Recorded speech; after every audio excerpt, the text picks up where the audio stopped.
He's a real estate guy. What he is basically saying is Israel should clear the ground. People who want to leave should be allowed to get out and go live somewhere that is not, in fact, a hellhole run by Hamas. And then the United States will basically take the thing that's good about the area, meaning the beachfront property, and turn it into something nice as a good investment. Something nice. He's basically going to syndicate a real estate deal in Gaza, is the thing that Trump is saying. Not that he's going to pour 20,000 American troops, God forbid, into the Gaza Strip in order to clear out Hamas. He's saying that's Israel's job. Let Israel do its job. Oh, that's and finish off Hamas. Let it do. And let then them give do people its job. who've been living in the worst. We're good. That was what I wanted to say. Is Shapiro is working overtime to maintain this fiction that Trump is anti-war. Donald Trump has revealed his insane proposal for the Gaza Strip, and surprise, surprise, Ben Shapiro and other right-wingers are defending it. Emma Vigeland of The Majority Report broke all this down. We're going to take a look at clips from Ben Shapiro's show, from The Majority Report. I'm going to share my opinions on this too. Let's get into it together. Ben Shapiro is weighing in on Donald Trump's plans to ethnically cleanse the Gaza Strip. Here he is. Actually, let's just pull up his tweet from 2010 as a primer, a little appetizer. So in case you were confused about where Ben Shapiro stands on this issue, he is a unrepentant racist. Well, I mean, half repentant. This tweet, Israelis like to build. Okay. Arabs. They just destroyed the entire Gaza Strip. Who gave them the money to build? Arabs like to bomb crap and live in open sewage. This is not a difficult issue. This and hashtag settlements rock. So they're that hashtag encouraging war crimes, which is what the settlements are. You can't take land that was conquered. This is one of the tweets that he put in his "I'm sorry for bad things I did in the past" document that he had on his website for a while, and then he put it behind a paywall, along with him saying, what's that guy's name from Iowa, Steve King, isn't a racist, and people are being woke by calling him one. Well, maybe he self-reflected. I mean, if he did apologize at one point for saying hashtag settlements rock, and that Arabs like to bomb things and live in open sewage, maybe he's reevaluated. President Trump's most audacious move has been his attempt to solve the situation in Gaza by allowing people who are in a rubble-strewn area a way out so that the Gaza Strip can then be rebuilt as basically Monte Carlo on the Mediterranean. Yeah, everybody who is opposing this, everybody who's yelling about this, their solution is no solution. Their solution, of course, is to simply allow the rebuilding of Hamasistan in the Gaza Strip. Right, and the suffering of... Okay, so your solution is ethnic cleansing, and you talk about, it's rubble. They're doing exactly what the Netanyahu, Likud playbook is, well, it's destroyed. They can't live there. Who destroyed it? So Ben Shapiro cheered on the destruction of the Gaza Strip for a year and a half.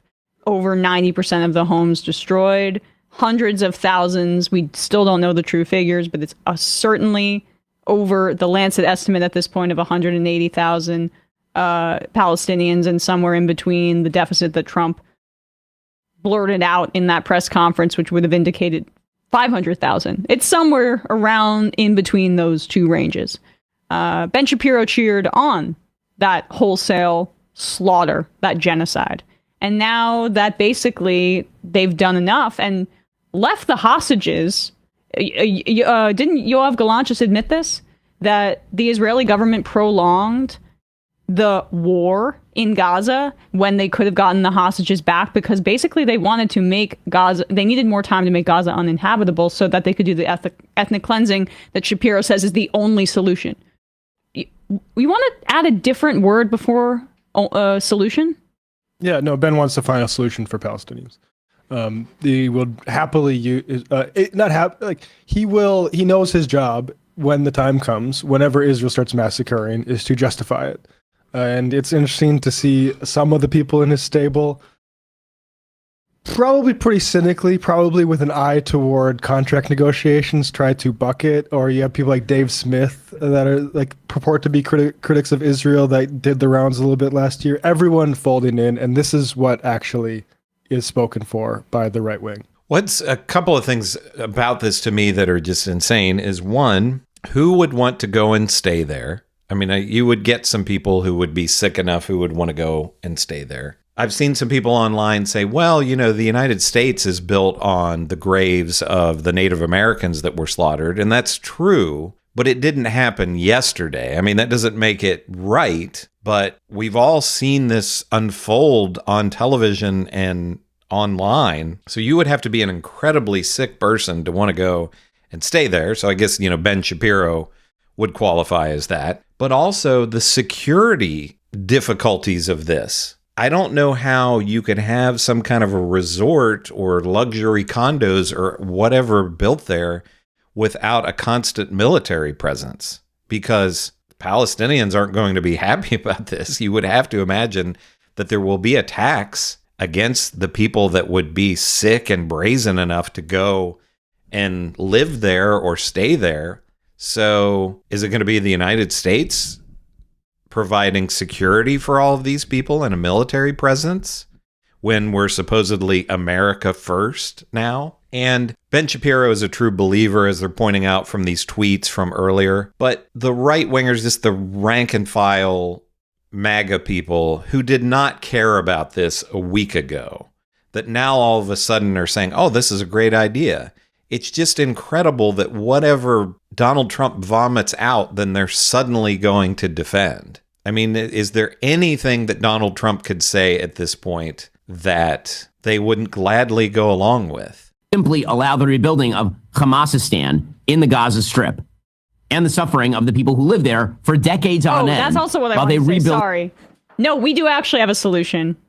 Don't pretend that we don't. One democratic state from the river to the sea. The reality that already exists, the 3 million Palestinians that are in the ghetto of the West Bank, that's land is being encroached upon on a daily basis, that is controlled by Israel. You got to make them citizens. You got to make them citizens.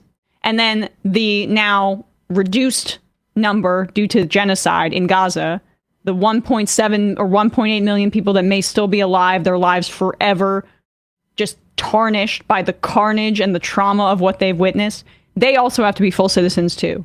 And damn, your demographic majority may not be that pronounced, but sorry, you got to go by the way of South Africa.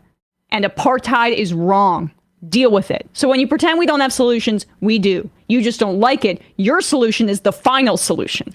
And in the meantime, in the time preceding eventual one-state sort of anti-apartheid regime, which we can all dream about, how about who gets to govern the Palestinians is whoever the Palestinians vote for, even if that is Hamas. Aaron Rupar tweeted this out last May. I have no problem saying Palestine. I support a two-state solution. The problem is getting there. Who is going to govern Gaza? Certainly not Hamas. And I also support Israel's right to exist. So that is really more than October 7th. It is, they don't like the groups. And before it was Hamas, it was the PLO. Whoever is organized to oppose Israel's land grabbing and genocide will be justifiably, to all these Zionists, killed, and we'll open up war to get rid of them. It's not politics, because you always hear about this stuff. Elections have consequences. The consequence for the last election that Palestinians held was that Israel said, oh, you can't do it like that.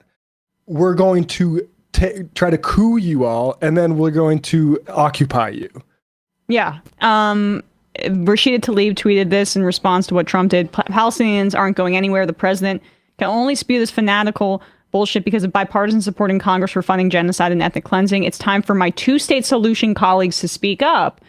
I was happy to see her say that because Matt and I think have both been kind of pushing this, like, when are there going to be squad members that talk about the reality of what is actually happening? It's not, a two-state solution was always a stalling tactic for Israel to expand its territory. We have to meet this moment with what is true, which is that there already is a one-state reality, and Palestinians live in subjugation under that one-state reality. And so I appreciated, as always, Rashida Tlaib leading the way on this issue. So Emma Vigeland and Matt Lech are Correct. I mean, I agree with what they're saying here. But in terms of Trump's suggestion here, it's just insane. He vomits out this idiotic idea, and then all of the right-wingers, all of the MAGA people, all fall in line to agree with it as if it's something that sane that was said. And again, yesterday, no one was thinking about this at all. Today, he throws out this insane idea, and now they're all falling all over themselves to praise what a good idea it is. And it's just sick. I mean, I would have some respect if they would do the typical thing of where they say, oh, he doesn't really mean this. He's just owning the libs. I could respect that a little bit. But for them to pretend that this is not idiotic and disgusting, to suggest that they're going to move the Palestinians out of Gaza, just force them out. And again, where are they going to go?